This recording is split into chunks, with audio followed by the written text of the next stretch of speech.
Politics in this country is not beanbag. It has always been rough and tumble. It's always been a contact sport. When Abraham Lincoln was running, his opponents had handbills saying that he was a half-breed, he was a mixed race, for example. So all that's really changed is the technology. Now we use the internet, we use television, we use cable. In those days, we used newspapers, we used handbills.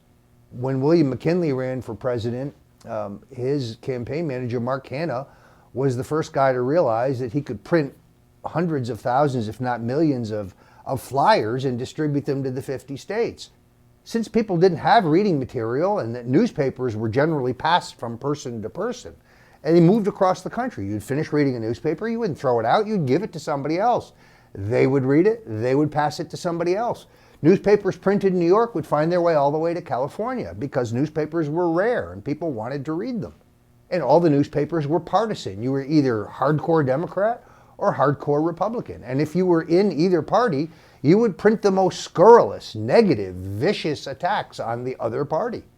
So it's always been a part of our society. Now, the very same voters who tell pollsters, I hate negative ads, I hate the negative tone, those are the same voters who can tell you exactly what was in those ads because they've absorbed them. They particularly absorbed them on the basis of the high level of repetition that most professional political consultants now realize is necessary. Think of it this way. When I was growing up, there were 3 television networks. I grew up here in the New York area.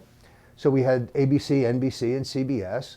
And then we had 2 independents, WPIX and WNEW. That was it. All the other channels on the dial were snow. They were nothing. Meaning that if it didn't happen on one of those 5 channels, it didn't happen at all. So if they declined to cover any news event, it's as if the news event never really happened. Contrast that with today. 100 choices on cable, dozens of the 3 major networks continue. Therefore, a viewer literally has hundreds of choices when he or she sits down in front of their television set or their computer. Therefore, it takes any one political message a greater number of repetitions before people get it. The general consensus in my old business, because I worked as a political strategist and consultant for many years, is that a voter needed to see an ad 10 times before it permeated their consciousness, before they started to retain the facts. The sad truth is, negative advertising, which I prefer to call comparative advertising, it works. That's why politicians use it. Voters who tell you they're not interested still retain the facts.